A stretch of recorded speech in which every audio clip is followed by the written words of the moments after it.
د متحده عرب اماراتو ویزه به څنګه چک کوئ چې فعاله ده که کینسل شوې ده خاص کر د اوسني کوم حالت چې د یو کلونو ویزو ولا نو خپل ویزه به څنګه چک کوئ په سیستم کې چې فعاله ده که کینسل شوې ده تاسو ډایرکټ راولم د ویب سټ ته د دې لینک که کوم څوک دا ویډیو په یوټیوب کې ګورئ نو ډسکرپشن کې پیدا کولی شئ که کوم څوک په فیسبوک کې ګورئ نو لاندې کمنټس کې وګورئ ان شاء الله دا لینک به پروت وي دا لینک باندې به کلیک وکړئ ډایرکټ به تاسو دغه ځای ته راولي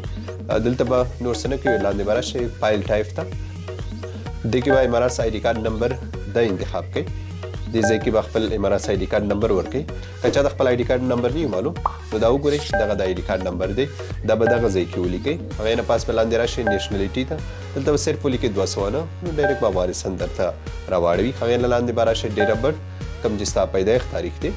او که چا د پیدایښت تاریخ نه وي معلوم آی ډي کارت کې دغه ځای وګورئ دغه پیدایښت تاریخ به نو دلته ورکړئ هغې نه پس به لاندې راشئ ایم ناټ ا روبوټ دلته به کلیک وکړئ نو د هغه چک مارک به ورکړی شي نو نور به څه وکړئ دغه سرچ بټن باندې به کلیک وکړئ